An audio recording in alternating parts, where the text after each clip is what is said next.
Welcome into a live edition of Falcons Today. Matthew Peterson here, just a few days before the Falcons kick off the season, but the NFL regular season kicks off tonight. Ravens and Chiefs throwing down at Arrowhead. I'm super pumped for football to be back. This is why I've been exercising my patience, because football is not back until the regular season of the NFL gets underway. That is when we have all the football games going, and that's when we get football back, baby. So, we're going to get you guys ready for this Week 1 matchup. We have some news regarding Russell Wilson and his injury status going into Sunday. We're also going to look at 5 storylines to watch for in this game. So, a lot of ground to cover. But first, I want to get the audience involved. Shout out your city for me in the comment section right now. Let me know where you are tuned in from. We'll take the next few minutes to get the audience kind of filtered in and ready for today's live video. But let me know where you're watching from. I've got Curtis B watching from Atwater, California. Anthony's in Decatur. I've got Marietta in the house. Lav is in Gwinnett. Tyler is in Dallas. Austin's in Lexington. Jason, as always, in San Diego. Tyman the Buckeye in Ohio. Emrod's in Dallas. I've got Cortez at Peachtree Corners in Atlanta. Gabriel ATL, baby. Quips in Nashville. Marlon's here from Tracy, California. Good to see you, Marlon. Hope you're having a good day. Stockbridge. George is in Atlanta. The Bright Wolf's in Gwinnett. Adventures often, I don't know where you are watching from, so I can't say it. I don't see it. Reno, Nevada. I was just in Nevada last week for Las Vegas. Had a great time. I've been to Reno once on a quick stopover going to Lake Tahoe for a bachelor party. That was a bachelor party I made some money on at the casinos. This Vegas trip, I lost a lot of money. Savage Falcon in Savannah, and then Matt TT is over in the UK across the pond, and Carl is in one of my favorite cities in America, Knoxville, Tennessee. Go Vols, Carl. Appreciate you watching from God's country.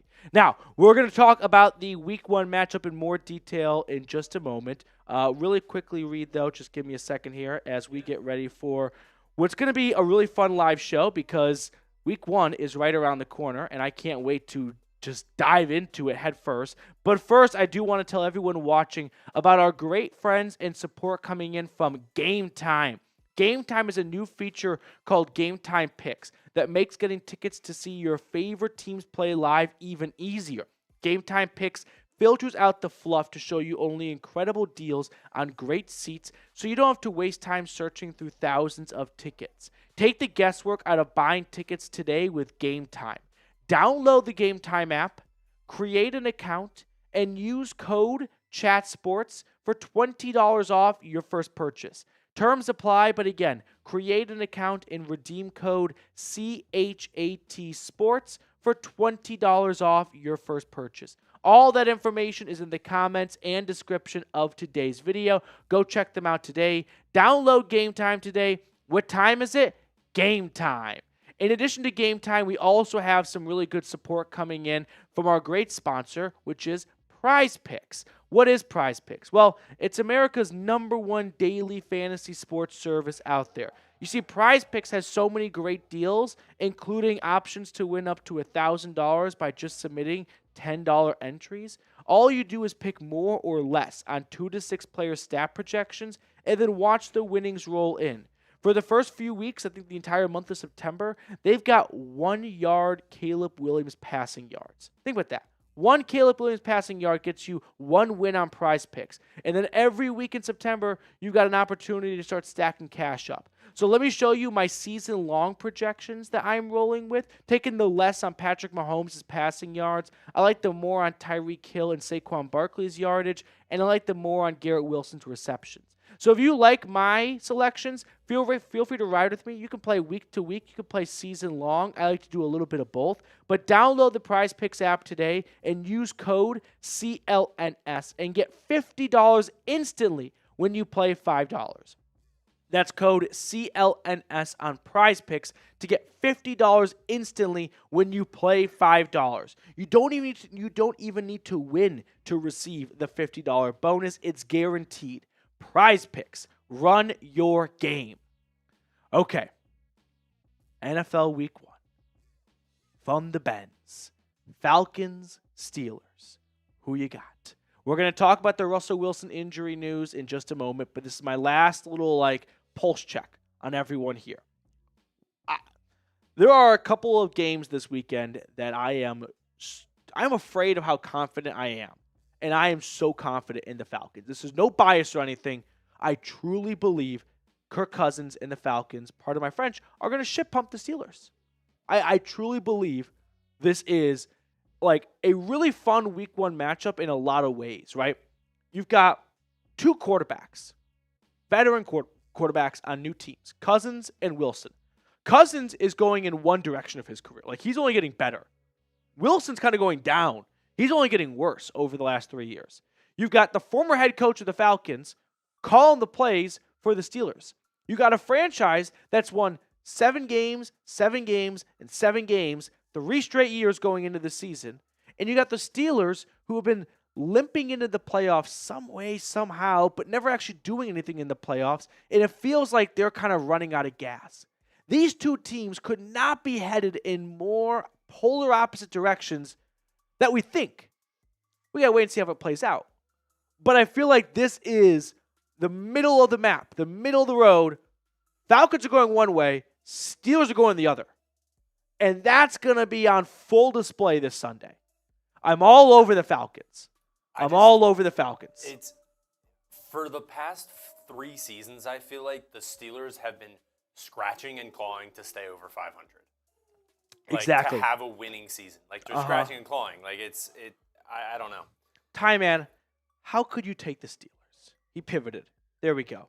I think that is the best, I would say motivation, but analysis of this matchup I can give right there. Just completely different directions both these teams are headed. Because like Reed said, the Steelers clawing and scratching their way to the playoffs every year. And they walk in and they look like they just got out of a bar fight. And then there's the Buffalo Bills, the Kansas City Chiefs, well-rested, manicured, and they just punch them in the face. And it takes one swing and they're knocked out. And to be fair, Mike Tomlin, great coach. Amazing. Yeah. But what are you going to do with that? At some point, you gotta keep going farther, and that's the name of the game is winning a Super Bowl, and it hasn't happened in a little bit. Okay. Reminder to like the video, by the way. 164 people tuned in, just 23 likes. That is worse than every single middle school Instagram ratio I've ever seen. With that being said, though, who do you think is going to score the first touchdown? I'm going to go with the solid Bijan Robinson run. I'm not going to overthink it. It's fun to get creative, you know what I mean? A little Kirk Cousins to Kadero Hodge or Ray McLeod, unlikely. I'll just go with the Robinson run, 3 yards up the gut. Give me number 7 for the first 6 points of the season. I'll go with Robinson. I'm taking Bijan, but a 40-yard screen pass. Ooh, I like that too. John saying, is Drake London and Robinson on the same fantasy team crazy? A little. You have a lot of what's the term I'm looking for, the expression? A lot of eggs in one basket. Lav and Gabriel going with Algier. I guess my example of a 3-yard run would probably be an Algier, but you know what? I'll stick with it. You never know. John Owens also going with Kyle Pitts. I like this. Anthony, Kyle Pitts for the first touchdown. Marlon Kuzi going with Drake London. Curtis B going on a limb here and saying Pitts. If Pitts scores the first touchdown, what that will do to the mental health of Falcons fans, no psychiatrist could ever accomplish that in 100 years. If Kyle Pitts scores the first touchdown of the season. Darnell Mooney from Matthew, my burner. Money? I watched a video today of just Darnell Mooney getting open for the Bears and the quarterback overthrowing him. It was kind of depressing for Mooney, but also relieving to go okay, with a good quarterback, those are all touchdowns. And he has a good quarterback in Kirk Cousins. How much money do you think is on Kyle Pitts' first touchdown? That's a good question. I don't know. I don't even know who would be the betting favorite. Drake London first touchdown. El Capitan saying Bijan. Mr. Lopez saying Tyler Algier. Dylan going with Ross Dwelly. Ooh, Gabriel, I like this. Justin Simmons pick 6. I would take a sip out of that right there. No mailbag, but we take some questions. Okay, let's get into our show, though. So if you want to get on screen, if you have a question or a take you want to share, hashtag Falcons, and we can kind of take questions towards the end of the episode. Or if you want to just jump the line and get on screen right away, super chat and we'll throw it on for everyone watching to see. So I greatly appreciate those of you that are able to super chat. It's a great way to go above and beyond to support the channel. If you're not able to, not a problem. Liking the video is awesome as well. So today's show, bad news for the Pittsburgh Steelers, but maybe good news depending on where you stand for some things. And then game day predictions. I felt like it'd be fun to kind of get one last mini preview going into this week 1 showdown from Mercedes-Benz. Are we ready to rumble? I got 179 people tuned in, just 39 likes. We are not starting the show until we get to 50 likes. So hit that thumbs up button, hit that like button, 11 likes away. Salvage Falcon screaming at me. How many plays do you think they're going to give us? How many plays are they going to use? All 3 safeties, including Richie Grant. Let's say the Falcons defense runs 60 plays. That's kind of average-ish. Actually, I think it'll be more like 50. I would say 15. A fourth of the game. I think the Steelers are going to want to run the ball a lot. So you don't need 3 safeties for a lot of run-heavy looks offensively, right? When the offensive personnel runs on field and they see 2 tight ends, 1 running back, they're not going to take a linebacker off to stick $190 Richie Grant on there. That's not happening. Okay, let's get into a live edition of Falcons today. We got 55 likes, so thank you everyone for liking today's video. If you have not already, remember to do so. It's just common courtesy here in the YouTube world. Okay, let's jump into our live show.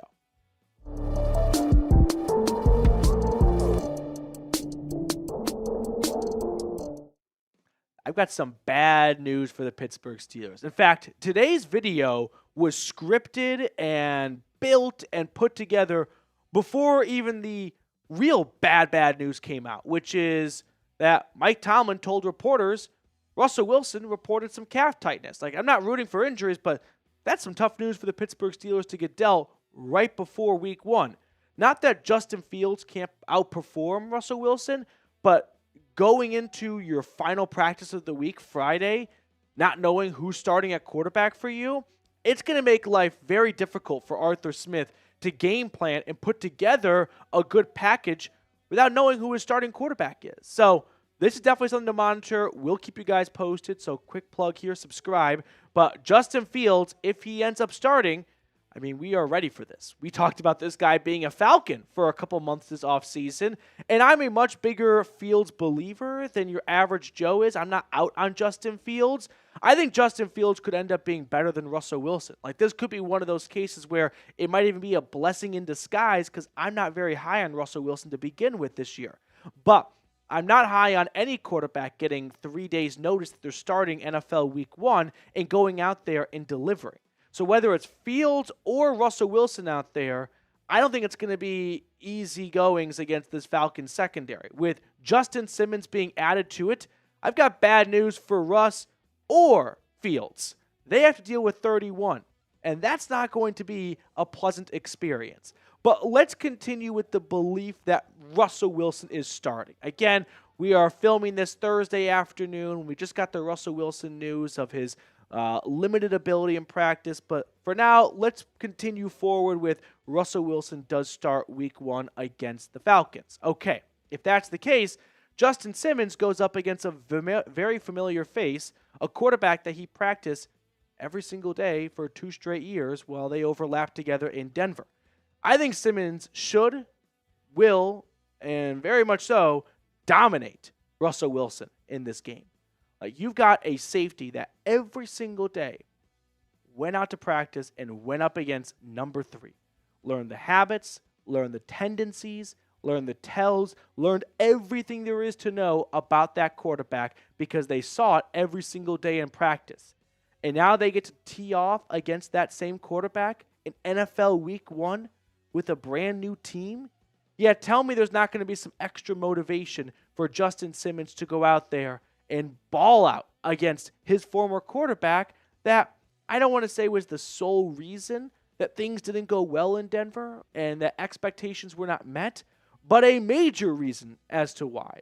I wonder if, and this is just me speculating, is it all love between Justin Simmons and Russell Wilson? I'm sure publicly they'll say that, But if I'm Justin Simmons, like he has been very outspoken about wanting to go to a playoff contending team this offseason. He was a captain, a Pro Bowl, an all-pro player for the Broncos, but never made it to the playoffs.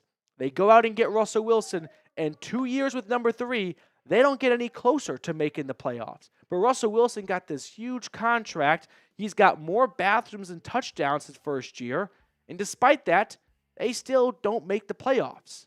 So for Justin Simmons, he might look at Russell Wilson as, you know what? If I need any extra motivation to get ready for week 1, that's the former quarterback for the team that I played on that failed to meet expectations despite me leading the league in interceptions when I missed 5 games that season, but our offense couldn't put up squat. How frustrating would that be as a defensive player, playing the best season of your career, and if the offense just scored 14 points, we'd be in the playoffs. But that man across the line of scrimmage couldn't get that done. Wasted one of the best years of my career. That could be motivation for Justin Simmons to go, you know, I of course want to play my best every single Sunday, but I'm going to really bring it this Sunday. So will Simmons pick off Russell Wilson? Give me a Y for yes or an N for no. We can change it to Justin Fields if he ends up being the starter, but let me know in the comment section if Justin Simmons will pick off Russell Wilson. And let's say Justin Fields for a moment does start. Man, Justin Fields has a lot of strengths to his game, but one of the biggest weaknesses, he does not make great decisions when reading and looking over the defense pre-snap. He tends to premeditate where he wants to go with the football, and a lot of that comes down to studying film and picking up tendencies of DBs. Justin Simmons is one of the brightest minds in the game. So you've got a quarterback on the other side that doesn't make the greatest amount of decisions with the football, but has loads of talent. Yeah, that's something that Simmons can capitalize on and start reading Justin Fields' eyes. Now, before we get on with the rest of today's episode, make sure to join us for our Week 1 watch party. We will be live 1 hour before kickoff. So if you're looking for a great place to either watch the game or put the game on your TV, put us on your iPad so you can kind of get the live reactions with us, hang out with us 1 hour before kickoff and all Sunday long during the game.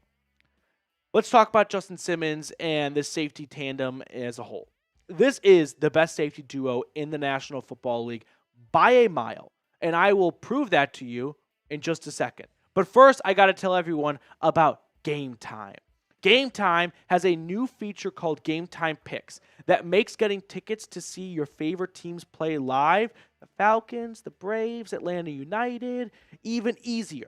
Game Time Picks filters out the fluff to show you only incredible deals on great seats, so you don't have to waste time searching through thousands of tickets. One thing I really like about Game Time is you can get this bird's eye view of your seat before you purchase your tickets. I used Game Time when I went to Las Vegas for the USC-LSU matchup, and thanks to Game Time, I was able to get a really good idea, because it was a brand new stadium for me at Allegiant, of what my view would look like before I purchased my tickets. So download the Game Time app today, create an account, and use code CHATSPORTS for $20 off your first purchase.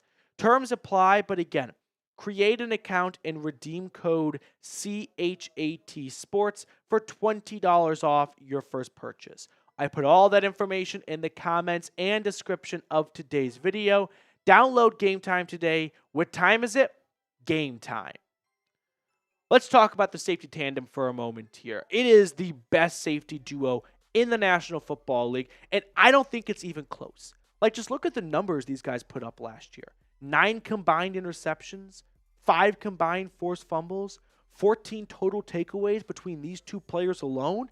You got 14 takeaways last year from 2 guys on your team. Imagine what the other 9 can do.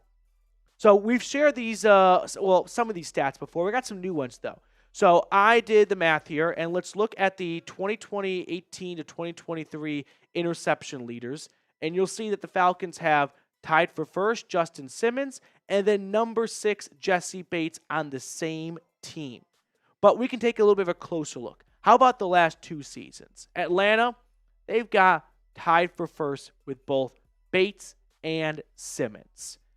The 2 leaders in takeaways, along with Deron Bland the last 2 years, and 2 of them are on the same team. I try to figure out if that's ever happened in a 2-year stretch. it actually turned into a very, very long process that I ultimately decided the juice was not worth the squeeze. So I'll just say right now, that's the first time in NFL history. In a 2-year stretch, 2 guys tied for first in takeaways play on the same team. Now, how about since Jessie Bates entered the league in 2018? Total takeaways, interceptions, and forced fumbles. Justin Simmons, second with 31. Jessie Bates, tied for 6 with 26. So a larger sample size if you don't want to just go off the last 2 years, but you want to go all the way back since Jessie Bates was this wee little rookie for the Cincinnati Bengals, and Justin Simmons was in year 16, year 3 of his NFL career. You've got second and tied for 6, both in the top 10 of takeaways. You got 2 elite playmaking. Like, we see the playmaking abilities they have with all the interceptions and the pass breakups and the forced fumbles they produce. Ball hawk safeties. But on top of that, they've got a run defense that they can trust. So you know what that allows them to do? That allows them to just sit back and watch the quarterback. They don't have to have this pressure of doing more than what they're asked to do, right? I think this applies to a lot of jobs where you've got your responsibilities, but maybe you don't trust your coworker. I'm not calling out producer Reed, does a great job, to get their jobs done. So you start to like overcompensate and do more than what you're asked, and then ultimately you get burned out. No, with Simmons and Bates, they've got one job. Track the quarterback and get the football. They do not have to worry about stopping the run whatsoever. They've got Grady Jarrett, David Onyemata to worry about that. They've got great linebackers in Troy Anderson and Caden Ellis and Nate Lamont off the frickin' bench to worry about stopping the run. They've got one job, get the football. And you know what? There's no one better at it the last 2 years than these 2 players, and they're your Atlanta Falcons starting safeties. That is why this is the best safety tandem in the NFL. Not just because of what they're able to do, but because of what they have in front of them to stop the run and free them up to solely be pass, coverage, ball hawking safeties. Jessie Bates also had some really kind things to say about his newest teammate, Justin Simmons, saying, just having a guy who's been there, had success for a very long time, it puts you at a peace of mind to be able to go out and play faster. Remember what I was just talking about these safeties having the ability to just play the ball and not worry about the run too much? Can you imagine what Jessie Bates is going to be able to accomplish this year if he doesn't have to worry about what the other safety is doing? Like, if he did that all of last year and still had 6 interceptions and what was it, 2, 3 forced fumbles? And now he doesn't have to worry about his counterpart, but he's got trust in Jessie Bates, so he's not trying to play 2 positions at once. We could possibly see an even better version of what was a top 3 safety in football last year. Like, I am so excited for what this safety duo can do because every single day that comes by, it feels like they're just going to get better and better and better. So who do you think will have more picks in 2024? Jessie Bates or Justin Simmons? Or door number 3, all the above. They just finished tied with like 5 picks, 6 picks. I'm going to go with Jessie Bates. 6 last year, hard to fade that. But Justin Simmons, man, the guy is one of the best in the biz. Before we sign off, I do want to show some love to the Dirty Birds Club going into our Week 1 watch party. Jose Santana, Ken Ballard, Trey 1222, Jason Lundino, and Reese Atkins sending in a $100 super chat, getting added to the club, getting shout-outs all 2024 season long. If you want to get added to the Dirty Birds Club, $100 super chat during our watch parties this upcoming season, and we'll add your name to this list. All right, that will do it for us on today's episode. Thank you guys so much for tuning in. If you're not subscribed, I invite you to go ahead, hit that sub button. It's completely free, helps grow the channel. What's the saying? Like, helps everybody, hurts nobody. Yeah, hit the sub button down below. That's one of my favorite, like, Twitter videos. I forgot exactly how Biden says it. Helps everybody, hurts nobody. I'm the worst at, like, remembering those like viral GIFs or like 5-second videos and then applying it to like something unrelated 5 months down the road. Okay. So can we officially say that football's back? Football's back when the game kicks off tonight. Oh yeah. Oh then football's back. God! I know. I've got the tweets scheduled out and everything. I'm so excited. I can't wait. It's so I funny. cannot wait. I saw this thing. It was like a picture, it was like a picture of a mirror, and it's like, you will not let your favorite football team decide your mental health this year. Yes, they will. Yeah. We got a super chat, by the way, during that last segment, so we'll throw that on screen for everyone. Appreciate the super chat rolling in from Angela Myers.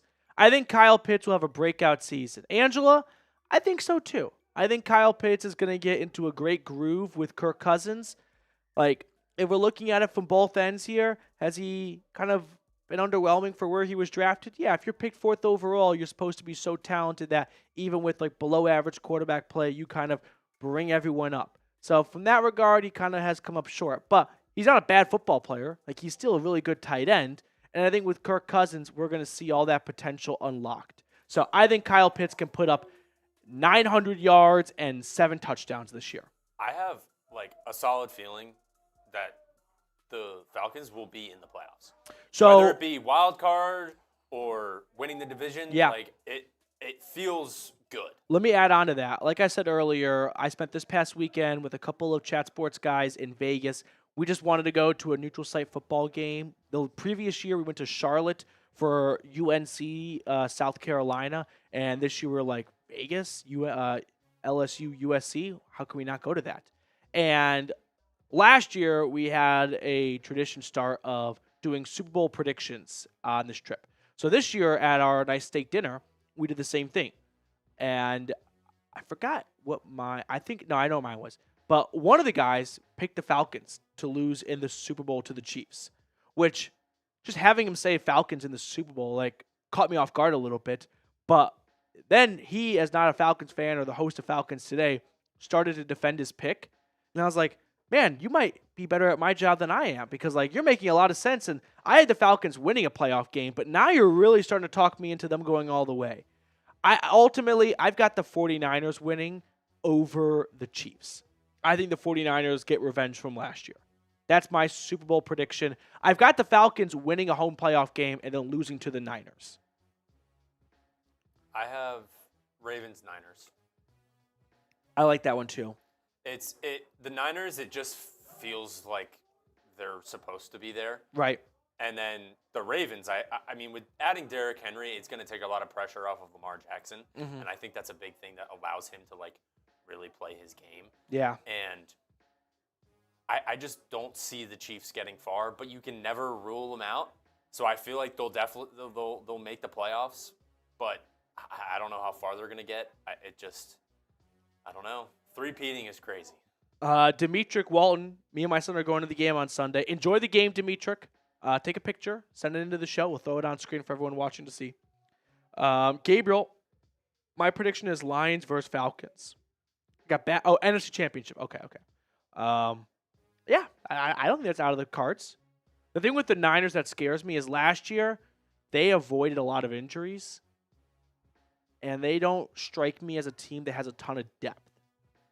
Like, if you just think about some of their roster spots, their offensive line, if they didn't have Trent Williams, would not be regarded as a very good offensive line. Their running backs, they've got Christian McCaffrey, and after that, I'm a little worrisome.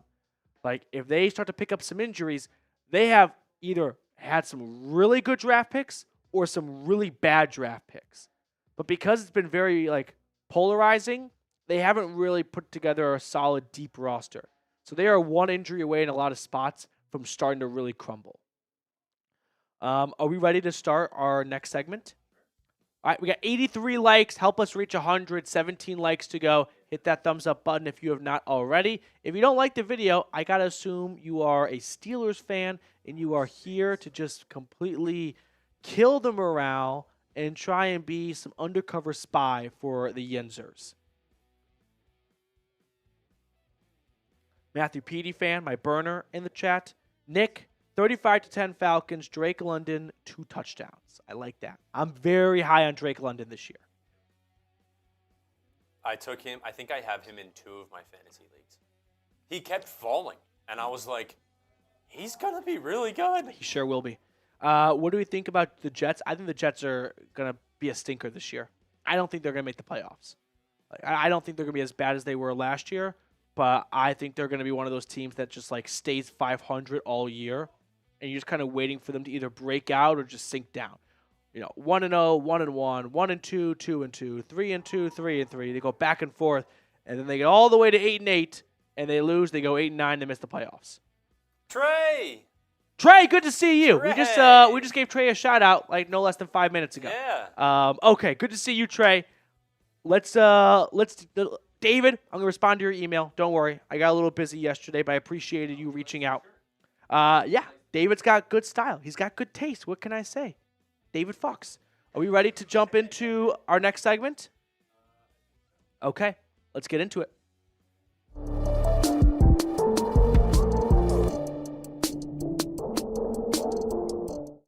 It's game day, Falcons fans. If you are ready for Atlanta to squash the Steelers, drop an ATL for me down in the comment section below. The wait is finally over. Let's get the good times rolling before kickoff, which we will be live an hour before, by the way, here on the channel for a watch party. But on today's episode, I want to sprint through 5 storylines to watch for in this game just to get everyone ready for this upcoming matchup. First one, let's just acknowledge the biggest storyline. It's Kirk Cousins' Falcons debut. It's the largest signing in Falcons history. It's a 4-year, $180 million contract, $90 million guaranteed over the first 2 seasons. And we're going to get our first glimpse of what will hopefully be the end of a very short but a very bad run of below-average quarterback play. Now, Kirk Cousins has a little bit of history of hopping around, right from the Redskins, I guess, to the Vikings to the Falcons. So I just wanted to share what he did in his Minnesota Vikings debut. What did he do with a brand new team on his shoulders and a lot of money in his pocket? He went 20 for 36, 244 yards, 2 touchdowns, no interceptions in a 24-16 victory over, I believe, the San Francisco 49ers. So Kirk Cousins clearly shown in the past that stepping into a brand new environment, like he can get off to a nice start. He's not going to stumble out of the gate. So I'm optimistic that even coming off that Achilles injury, we're not going to see signs of fatigue or rustiness from Kirk Cousins. I think he'll come out and he'll pick up right where he left off, which if you remember when he went down last year, at that time he was leading the NFL in passing touchdowns. Now, my prediction for Kirk Cousins this upcoming Sunday, today I should say, we're filming this during our live show, 22 for 32, 265 yards, and 3 touchdowns. So I got Kirk today going off for a pretty solid debut in ATL, a 3-touchdown game. Let's go with 1 touchdown to London, 1 touchdown to Kyle Pitts, and 1 touchdown to Darnell Mooney. Just spreading the wealth all over the field. Next storyline to keep an eye on, it's the next big elephant in the room. It's Arthur Smith's return to the ATL. Obviously, Falcons fans have some resentment and some anger and some bitterness towards Arthur Smith. He was the Falcons head coach since 2021 to 2023, compiling a 21-30 record. Hired as the Steelers offensive coordinator. If you didn't know, well, I'll tell you right now, he's coming home today.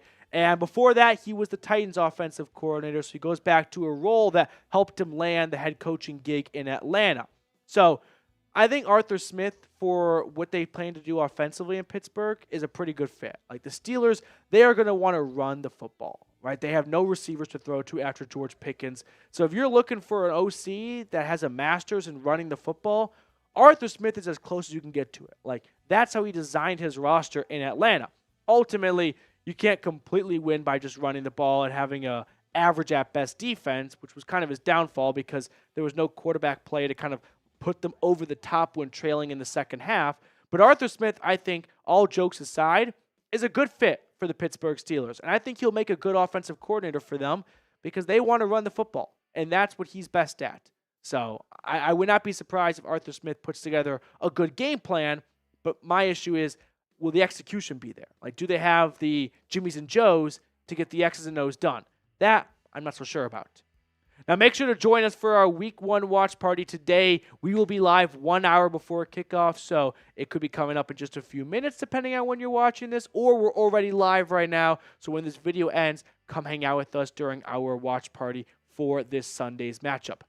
Now, before we get on to the other storylines to keep an eye on, I do want to tell everyone watching about our great sponsor today, which is Prize Picks. Prize Picks is America's #1 daily fantasy sports app with over 5 million active members. All you do is pick more or less on 2 to 6 player stat projections and watch the winnings roll in. You can now win up to 100 times your money on Prize Picks with as little as 4 correct picks. You can turn $10 into $1,000. Prize Picks invented the flex play, which means you can still cash out if your lineup isn't perfect. You can double your money even if one of your picks doesn't hit. So let me give you an example of what selections look like. These are the season-long selections I'm rolling with. I like the less on Patrick Mahomes' passing yards, the more on Tyreek Hill and Saquon Barkley's yardage, and the more for Garrett Wilson at 90.5 receptions. So if you like my selections and you want to get some season-long ones in before the season gets underway for some of these guys, or just week 1 selections in, download the Prize Picks app today and use code CLNS and get $50 instantly when you play $5. That's code CLNS on Prize Picks to get $50 instantly when you play $5. You don't even need to win to receive the $50 bonus. It's guaranteed. Prize Picks. Run your game.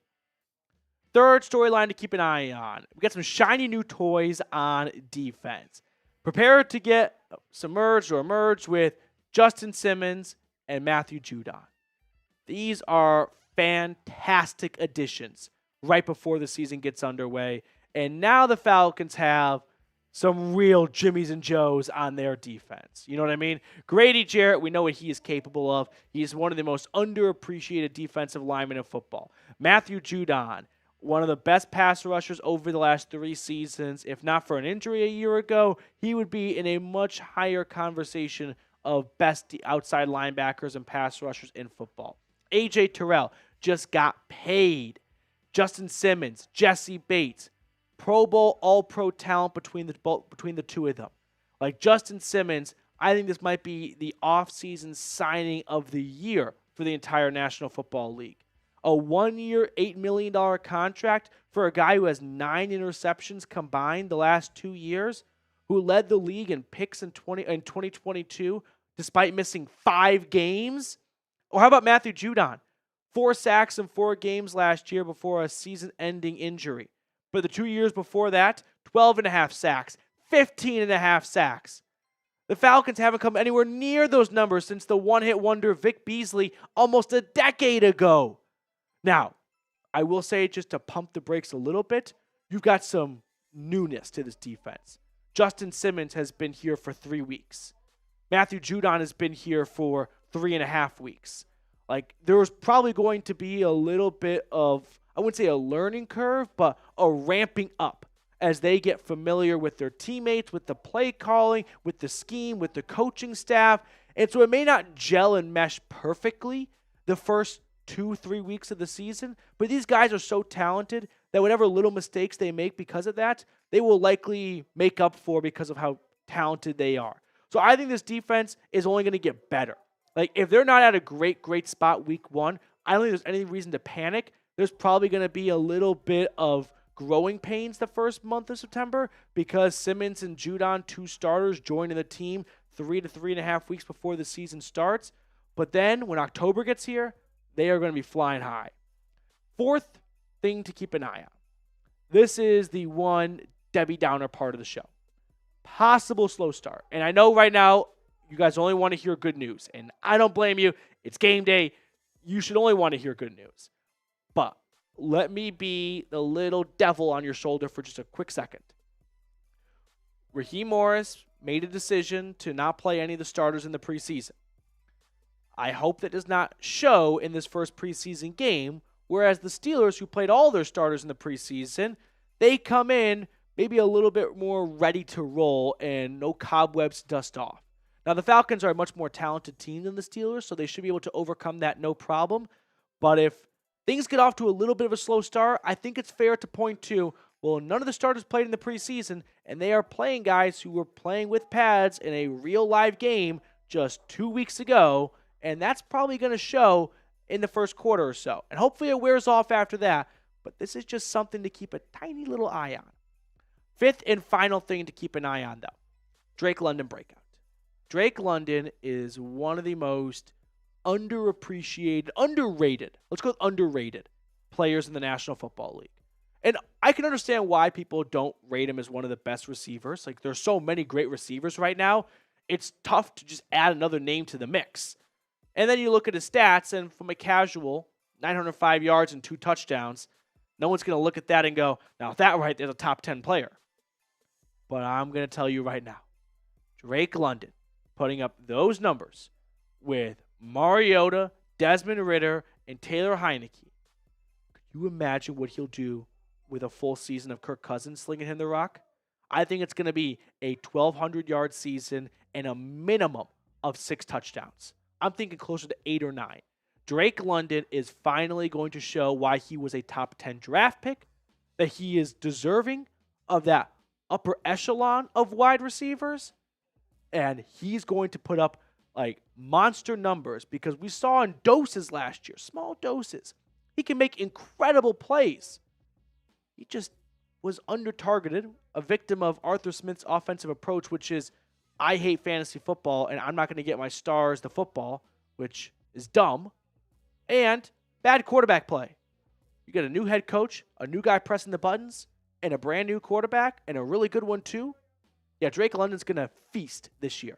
The famine is over. So what are your score predictions for Falcons versus Steelers? Before kickoff, don't be afraid. Get in the comment section below. Let me know who you got and by how much. Me, I'm going to take your Atlanta Falcons 27-13. I think it's an ass kicking. I think it's like that scene in Step Brothers where they come home after Robert finds out they wrecked their boat, and he starts giving Dale a spanking, and he points to Brennan, and he goes, "You're next, mister." Or was it, spanking Brennan first, and then he pointed to Dale. Right now, the Falcons are going to spank the Pittsburgh Steelers, and then they're pointing to the Philadelphia Eagles, the next Pennsylvania team, and say, "You're next, mister." 27-13, Dirty Birds all day.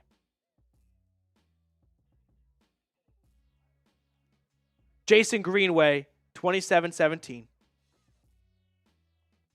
Anthony, 31-21. Zach Parker, the only thing that holds back now is play calling. Hopefully it's drastically improved. Coaching, we're all just, anytime a team hires a new head coach, you just look at it from an optimistic standpoint, a half glass full look. But let's say 6 head coaches are hired in a offseason coaching cycle. After 1 year, 2 of those 6 will be very obvious a bad hire. The next year, 3 of those 6 might even be fired. That's probably a little bit of a high number, but at least 2 of those 6 will probably be fired. So hopefully, Raheem Morris is a good, competent coach. I have 24-10.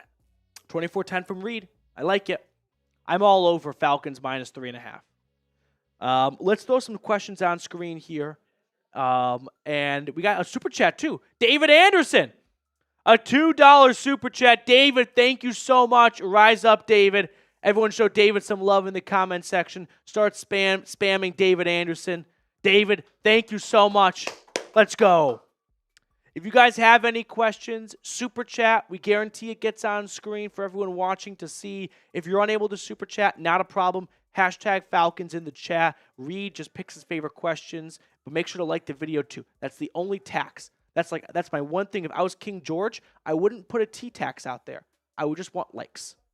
That'd be my rule as the British monarch. Vincent, will the Falcons sign one more receiver or cornerback? I think for now they're good. They're going to wait and see how these guys perform in week 1, week 2, week 3. And if they all stay healthy and they all look okay, then I don't think Atlanta's dying to go out and sign someone. The analogy, and it's not a very good analogy, but the analogy I give, I think, is something like this. Imagine if you and your significant other both want pizza, and you go out and you buy a $10 pizza, and you have half of that pizza. First of all, where are you getting a $10 pizza? Just work with me. $10 pizza, you have half of it. And halfway through the pizza, you're like, this is a good pizza. It's not the best pizza I've ever had. But there was another pizza going for $14 that has better reviews. But you're like, I kind of like this pizza. Should we stop right now and go buy that 14? It might be better, but is it so much better to spend an extra $14? That's a very low, like, layman terminology, but like I think that's like a decent way to explain how coaches and GMs view their players of like, well, we know what we have in this guy is that guy's so much better that we should go out and make another signing. Plus, you got to go through all the paperwork, which is the same thing as getting up, getting in your car, having to go drive, get the other pizza. I've always wondered like how many moves are not made in pro sports out of laziness. Because these GMs, they're human beings just like you and I. Laziness in every profession is, is impossible to avoid. Everyone gets lazy from time to time. Like, I wonder if there's ever been an example of, like, a team wanting to sign a player, but the GM's like, I'm going to the lake this weekend. I'll deal with it on Monday. And then that guy gets signed, and you're like, damn, should not have waited on that. Do you remember? I just saw a video of this. Do any of you guys remember this when Gronk was towards the end of his career and he technically gets traded? I think it was to the Lions. Mm-hmm. Yeah. And he tells them, oh, no, like, I'm retired. Yeah. Or like I have a concussion, or like I'm going to retire, done. yeah. I'm going to retire. And then he doesn't, and then they were like, oh, okay. And then he doesn't retire, and then goes to the Bucks. Yeah. After, he retired. He retired for 1 year, and then he came out, and they traded. The Patriots actually had to trade him to the Bucks, if I remember correctly. I thought that was hilarious, because he was talking about it. He was like, I stayed a New England Patriot. Curtis B., what's going on, dude? I think the media is starting to hype the Falcons a little too much, with some people placing them as the number 1 seed in the NFC. Thoughts? I still think the NFC runs through San Francisco. What I don't know is, are the Falcons better than the Cowboys or Eagles? The Cowboys and Eagles both have really good arguments to make over why they are the next best team in the NFC. The Cowboys, for starters, were the 2 seed last year. The Eagles were the 1 seed the year before that, and they started off hot last year, but then had a 5 out of 6 game losing streak to close out the year. So the question for me is, are the Falcons better than one of those 2 teams that will likely win the NFC East? I really don't know the answer to that. Like, I think the Eagles are better. I think it goes Eagles, Falcons, Cowboys. But I don't really trust Nick Sirianni and Jalen Hurts. So I'm seeing some fractions there. I think, by the way, Trey, with a $10 super Trey, chat. what's going on, dude?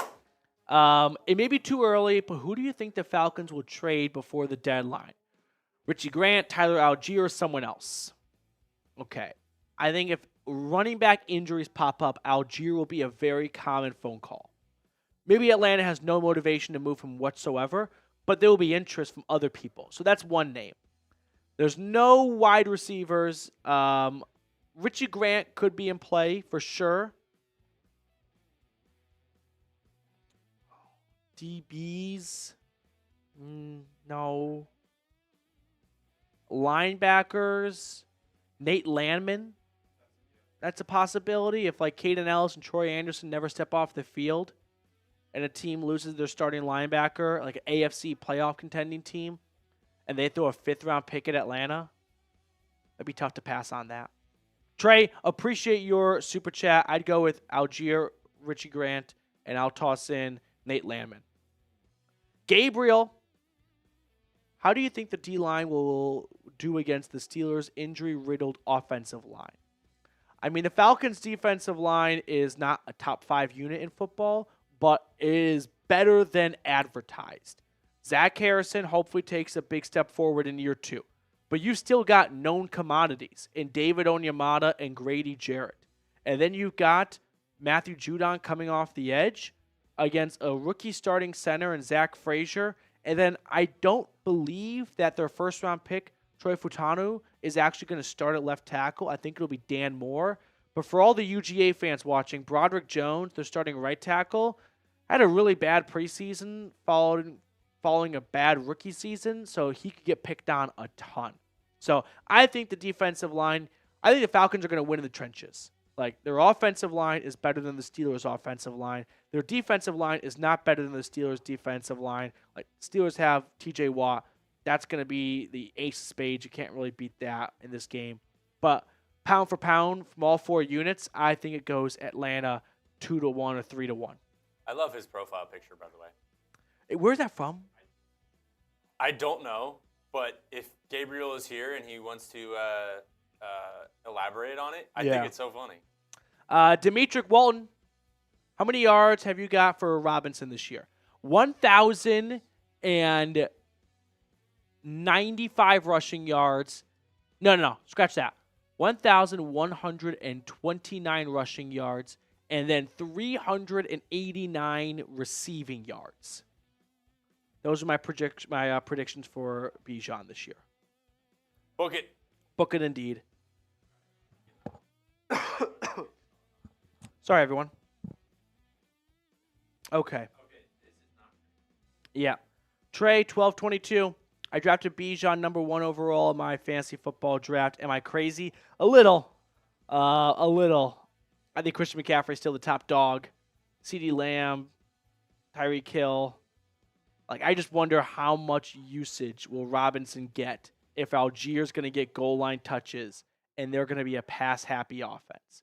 He's going to get plenty, don't get me wrong, but like to be the first overall pick, you have to be the slam dunk. And those 2 things right there just scare me enough to not go number 1 with Robinson. Joshua Terry, do you think there will be a tell in our offense when Charlie Warner is on the field as a blocking tight end rather than Pitts? That's a great question. I think that will be a bit of a tell by itself. I think they're going to have Charlie Warner be a bit more of a receiver than he had been in the past. But I also believe that, tell or not, they're going to rely on just winning man-to-man when he's on the field anyway. Like, there's plenty of examples of the defense knowing what's coming, and they can't stop it. Like, take the tush push, for example. Everyone knows what's going to happen, but you still can't stop it. So for the Falcons, like, they're just going to roll out their offense and go, you know what's coming, but can you stop it? And that's a lot easier said than done. Dat one Falcons fan. Over under 10 sacks for Matthew Judon and Grady Jarrett. I'm just checking something out. Are we saying like each 10 sacks? I would say under for Jarrett, and I'll take the over for Judon. Under for Jarrett, over for Judon. And then my burner. What are your stats for Tyler Algier this season? Tyler Algier this year, I'll go with 490 rushing yards and 5 touchdowns. That sound fair to everyone? 490 rushing yards, 5 touchdowns for Algier? If we get some more super chats, we can continue to stay live. Otherwise, we need to sign off. It's a very, very busy week here at Chat Sports with NFL Week 1 right around the corner. So everyone trying to get as much content done as possible. So super chats allow us to stay in the studio. Otherwise, we got to pass it off to the next channel, whoever needs to film a video next. And if I missed your question, let me know. Because I think I went through all the questions. Trey, you raised a great point. Like, Bijan can be the next Christian McCaffrey. Like, he's got the – when I say that, it's because he can be a good receiving back. In order to be the next Christian McCaffrey, you have to be two-dimensional, rusher and receiver.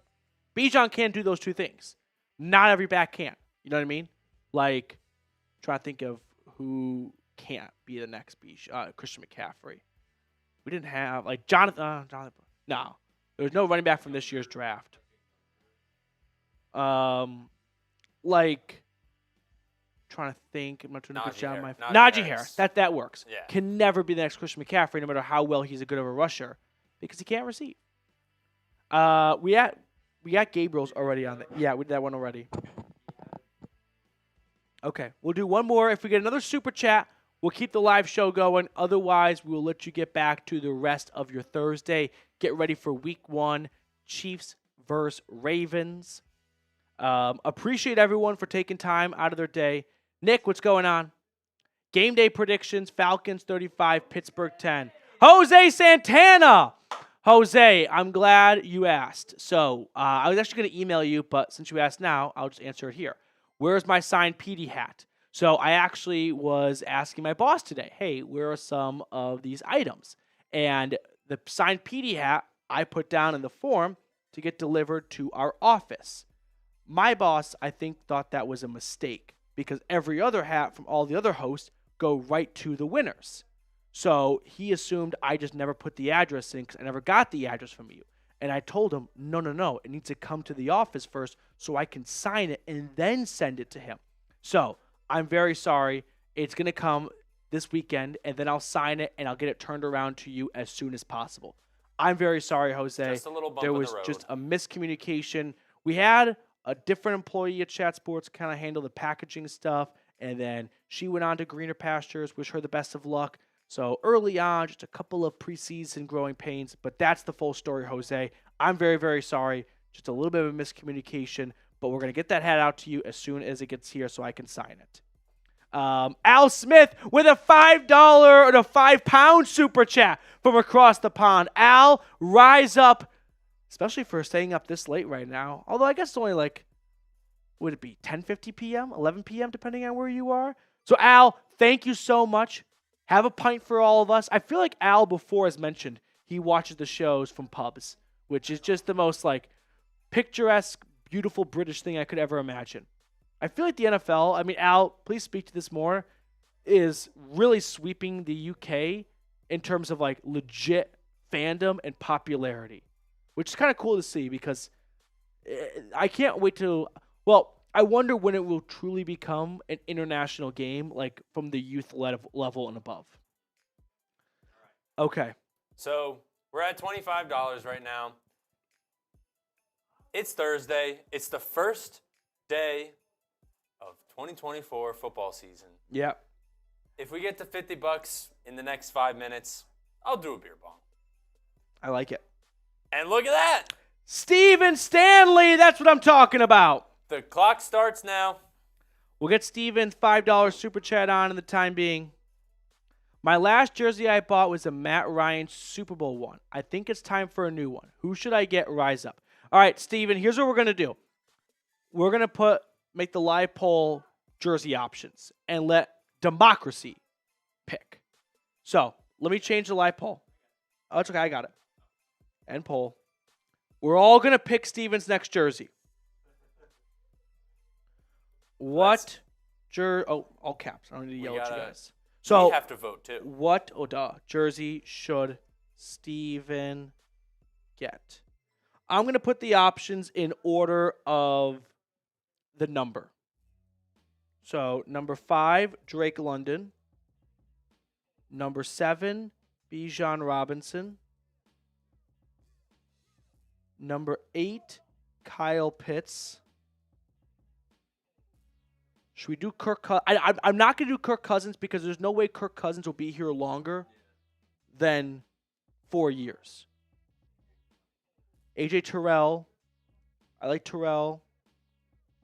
I'm going to do number 3, Jessie Bates. No, I did London.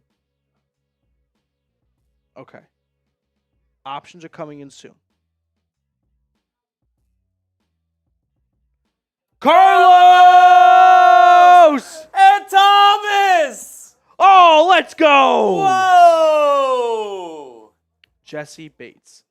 Carlos is a first-time Steven, super chatter. We'll get the answer for you in a few minutes, however long it takes for the polls to get all the votes in. But Thomas and Carlos with $20 super chats. What was the offer you made again? A beer bong. For how? What was the For bar to meet? $50. $50. Oh, if we got to 50?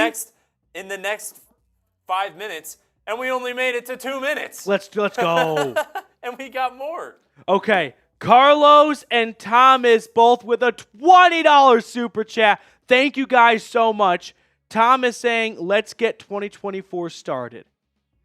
I feel like we're on. It's no. Oh. Okay, we're going to get those super chats up in just a minute. I'm sorry, everyone. Technical difficulties. Thomas, I like this. I mean, we're having like a New Year's Eve party right now. But yeah, let's get the 2024 NFL season underway. Football is back, baby. Let's do this thing. We got the NFL underway tonight. I'll be at my favorite place, Buffalo Wild Wings. It's got the world's worst service at my location, but I go with a big smile on my face every time because to me, it is still B-dubs. Let's go. By the way, the update for the go vote for what jersey Steven should get right now. Bijan is leading the pack with 41% of the vote. So I think the people might have spoken, Steven. We got a good early amount of turnout for number 7, Mr. Robinson. Okay, we'll get both Carlos and Thomas's super chats on screen. And what did you say you would do? A beer bong. Okay. So Reed will do a beer bong. Yeah, Archangel, it's over. The wait is finally over. Carlos, Atlanta defensive ranking.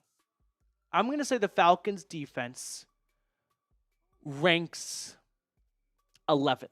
I'm going to put them just outside the top 10. And I think that's even 5 spots higher than I had them like 3 weeks ago.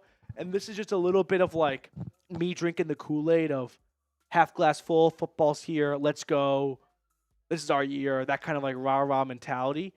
But I really believe that if all 11 starters play every single game this year or close to, there's no reason why this defense can't be a playmaking machine with Terrell, Bates, and Simmons, and a pass rushing havoc with Judon and Jarrett and Onyemata. And sprinkle a little Caden Ellis. So I'm going to go with 11, Thomas. Thomas, thank you so much for your super chat, though. I really, and Carlos, thank you so much for your super chat, Carlos, and Thomas as well. Oh my goodness gracious. Trey, 12, 22, a $100 super chat. Rise up, Trey. Everyone start spamming Trey in the chat. Show the guy some love. Football is definitely back now. You got Trey sending in a $100 bomb. That's what I'm talking about. Trey, thank you. Bowing down to the master. Oh, I can't wait for week 1 now. Trey, I can't wait. Always here to support the channel. I know you too have to play fantasy football. Let the group know who you have as your starters. We can do that. Let me just read it out to you. We don't have the time to make a nice, pretty graphic. I'm going to read to you. I'm in 4 leagues. I don't want to be in 4 leagues. I want to be down to 2 leagues. But I'm stuck in 2 that I just don't have the balls to leave. I'm a coward. So let me read to you the league that I care the most about. It is my high school league, which I think for anyone in multiple leagues, the one you care the most about is the one you join first. And for me, that's my high school league. Goes back to when we were friends, and first year was 2009. We had a 4-man league. All of our teams were stacked. It was incredible. So enough of that. Here, I'm going to go in order. No, I'll just go in order. By the way, this is the first time anyone has cared about my fantasy team. Like, no one cares about your fantasy team. But Trey, thank you. Carlos, with that $20 super chat, we'll throw that on screen. We got Thomas as well. And then Trey, we're going to get yours on in just a moment. But my fantasy team, if anyone cares, at quarterback, I have C.J. Stroud. At running back, I have Kenneth Walker and Tony Pollard. I'm not super high on my running backs, full transparency. But I think my receivers are going to make up for that. I've got CeeDee Lamb and Drake London. At tight end, I have Dalton Kincaid. At my flex, I have DJ Moore. And then my bench players. I've got Brandon Ayuk, Jerry Jeudy, Hollywood Brown, Brian Robinson, Chuba Hubbard, Trey Benson, and then Nick Chubb is on my injured reserve on the PUP list. So, Stroud, Kenneth Walker, and Tony Pollard. I don't like my running backs. I wouldn't be surprised if Tony Pollard loses his starting role to Tyjae Spears. But CeeDee Lamb, Drake London, DJ Moore, and then Brandon Ayuk, those 4 receivers, plus if Hollywood Brown comes back healthy and becomes Patrick Mahomes' number 1 target, I'm just going to trade my middle tier receiver, not my best, but not my worst, and get a good running back. And then I'm ready to roll. Like if Hollywood Brown starts to ball out with the Chiefs, we've got a Chiefs fan in our league. I'll trade him to him and just trade rape him and just get a great running back. Who can I even get from our Chiefs fan in the league? I've really gone down this rabbit hole. But,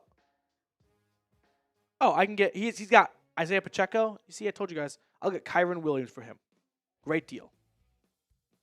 And then I like Chuba Hubbard because he's going to be the starter for the Panthers for the first 4 weeks as long as Jonathan Brooks is on the PUP list. Miles Sanders sucks, so he's not going to take his role. Dalton Kincaid is my tight end. Might be my favorite pick. I think he's going to be Josh Allen's number one target. I think we're going to see Dalton Kincaid and Josh Allen start to form that Patrick Mahomes and Travis Kelce tandem. So I'm very excited for Kincaid. JC Tornado, what's going on, dude? Trey, Thomas, thank you so much for your super chat. We answered Thomas's question, right? Let's get 2024 started. Indeed, Thomas. And then Trey with the $100 super chat. Unbelievable. Trey, I need you to grade my team. I think that's the only fair thing. CJ Stroud, Kenneth Walker. When I went into the draft, I did not think I'd walk out with Kenneth Walker and Tony Pollard. But CeeDee Lamb, Drake London, DJ Moore, and Brandon Ayuk. I went those guys 1, 2, 3, 4. Lamb, London, Ayuk, Moore. And then I'm benching Ayuk this week because they've got a tough matchup with Sauce Gardner and the Jets. And I also think Brandon Ayuk not practicing all summer, like he might need an extra week or two. Okay, and while you can just throw the Dirty Birds Club up super quickly. So Trey with the $100 super chat. He's already a member. Now he's like a double member, I guess. He's got 2 memberships. Trey, I guess that's a possibility, yeah. So Trey, if you want, you can like gift your second membership to someone else. If you have a friend that watches the show or a significant other or a child, like whatever you want to do with it, you let me know. Jose Santana in the chat right now. Ken Ballard's going to be here on Sunday. He hates the Saints more than anyone in this world does. And he looks so nice. Like, what a nice, looks like a good, husband, a good family man. But, man, does he fucking despise the New Orleans Saints. Trey, Jason Lindino, and Reese Atkins, the last 2 additions to the club. Trey would give my team a B-. Get Archangel in there. Man, been a real one for a while. That pulls a heartstring for me. Archangel has been the longest commenter and viewer of this channel for as long as I can remember. Archangel and Trey, let's go. Archangel's here right now. He never misses a show. He never misses a video. Archangel, welcome to the Dirty Birds Club. We'll get your name added. You want to fix that now? Okay, let's do it now. Oh, did I miss a super chat from Gary? Oh, Gary, I'm so sorry. I was getting caught up in the feels there. While you do that, I'm gonna get my beer bong ready because I can't not do it. Yeah, I know. I have to do it. All right, go get your beer bong. Arthur Smith better bring the Vaseline Sunday. What's that? I got a cough but laugh too. I came back from Vegas with a tiny little cold, so no sick days though. Nah. Archangel, welcome to the Dirty Birds Club. Very, very happy to have you be a part of this elite club. Gary, I think on the scale of like Arthur Smith haters and Arthur Smith like truthers or just defenders, if this is the middle, like I'm closer to defender because I do think Arthur Smith is not a complete joke of a coach. Like Nathaniel Hackett, completely way over in his head. Joke of a coach. Josh McDaniels, joke of a coach. Matt Patricia, joke of a coach. Arthur Smith went 7-10, 7-10, 7-10, and his biggest demise was he didn't get the quarterback down. And I just have a little bit of sympathy for him because he never really had the opportunity to get a good quarterback. If you think back to year 1, 2021, he gets hired. He's got Matt Ryan. He's not ditching Matt Ryan his first year. Like, that's not a good start to your brand new team and your brand new city. Then they move Matt Ryan on for 2022. That 2022 draft, none of those quarterbacks taken are with their current team. Kenny Pickett, first rounder. on the Eagles, backup. Malik Willis on the Packers, backup. Desmond Ridder on the Cardinals practice squad. There was just no talent in that quarterback class to go find a long-term answer.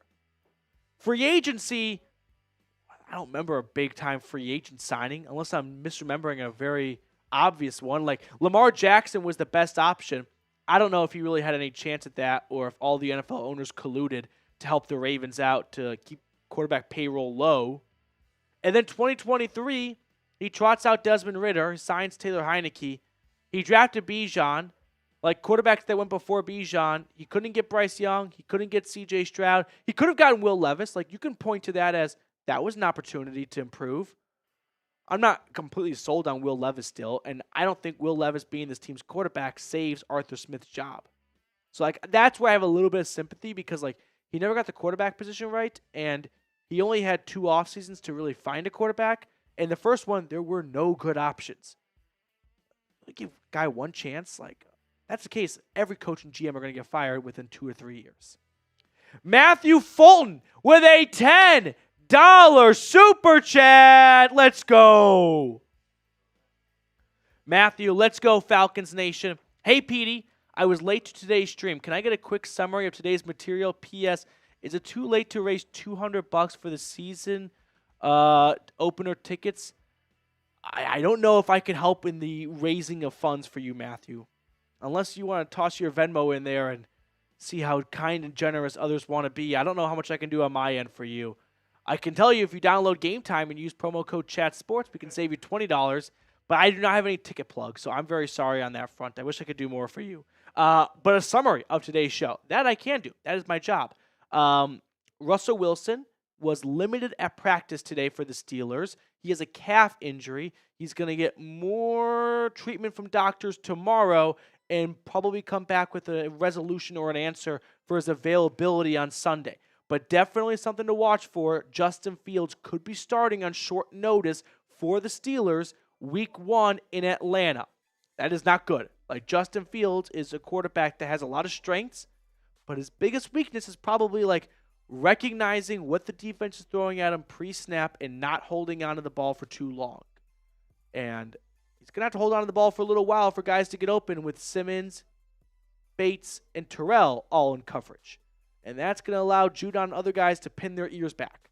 So Justin Fields, on short notice, I don't think he's a bad quarterback, but I don't think that's a very good situation for him to step into. So Russell Wilson not being out there for the Steelers would definitely be a loss, even though I don't think Russell Wilson's all that much better, if better at all, than Justin Fields. But I think in the NFL, preparation is key. And if a quarterback gets 72 hours notice that they're starting, that's not successful for a good outcome. That's not a very good recipe for a good outcome. All right. Matthew, thank you so much. I hope we can somehow ensure or help you get to the game. Maybe wait till like the next game. Yeah. Week 3, home Sunday Night Football against the Chiefs. Like the week 1 prices are super high right now. All right. I have my beer bong. That was crazy. We got $75 in 2 minutes when I said 5 minutes for 50. And then we got Trey with the 100 gifting a Dirty Birds Club spot to Archangel. This community, man, I love it. This is for everyone in the chat right now and everyone who will be with us on Sunday. On Sunday. 12 p.m. Eastern, 11 a.m. Central. Rise up. Just awesome. Rise up, baby. Let's go. The Marbonga is going down. You can kind of just squint your eyes and see you read up there. Mr. Jose, I will fly to Atlanta from Argentina this season. What game do you suggest I try to attend? Mr. Jose, let's look at the Falcons schedule, shall we? If we're looking for a good game to fly all the way up from Argentina, I think there's direct from Buenos Aires to Atlanta. I would say November 3rd, home against the Cowboys. That's going to be just a jam-packed environment. In 24 days, home against the Saints. That's going to be a lively environment. And then December 1st against the Chargers. They're coming off a bye. that'll be a fun game with Jim Harbaugh and Justin Herbert coming to town. So those would be my 3 picks for you. Yeah, Jose Santana is on the same page. Like that Cowboys game. The issue is Cowboys fans, they travel well. So I don't want you to go to a game where you feel like the home field, the home crowd wasn't at its peak and glory, because Cowboys fans, they come out of the woodworks every single road game across the NFL. Okay. I think that's going to do it for us on our live show today. Let's get the Archangel. Yeah. Once we get the Archangel Dirty Birds Club up, we will let you guys get on with the rest of your day, since we are closing in on kickoff for Chiefs-Ravens. So I want to make sure we got everything squared away on our end so I can have my butt in the chair for kickoff of that game. There is nothing that gives me more anxiety than going to a bar or a restaurant and not having optimal seating to watch the game. I will straight up leave. I will leave. I will put the phone on YouTube TV on my in my car and drive home and watch it on my couch. I do not care. Mr. Jose, all right, December 1st. It's December 1st. Okay, so Mr. Jose is going to fly in for Chargers-Falcons. By the way, Steven, if you're still watching, 50% of the votes are going to Bijan Robinson for your next jersey. I think the people have spoken. You got to go get a number 7 jersey. I also think when it comes to getting jerseys, you got to get a jersey of a number that you like. Like, when I put a jersey on, I partially feel like I'm on that team now, and I want to have a cool number. Like, I will never get a jersey for a guy who's number 13. I think 13's a witch number. It's a witch. But 7? That fucks. 5 is cool. I like 18. I don't like 13. I don't like 12. Gary with a $2 super chat. Great show, guys. Let's effing go on Sunday. Gary, rise up. We will see you on Sunday. I can't wait. It's going to be awesome. We'll be here before you know it. Okay. Mr. Reed thinks he has it.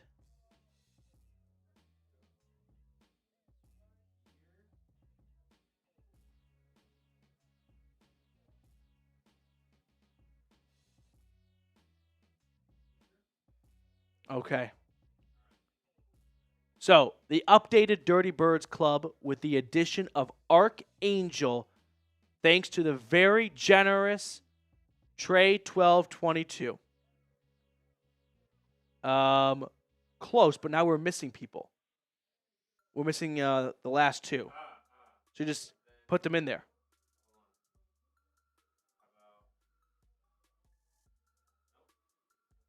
Oh, I see what you did there. No, now we're missing 1. It's supposed to be a 10? Okay.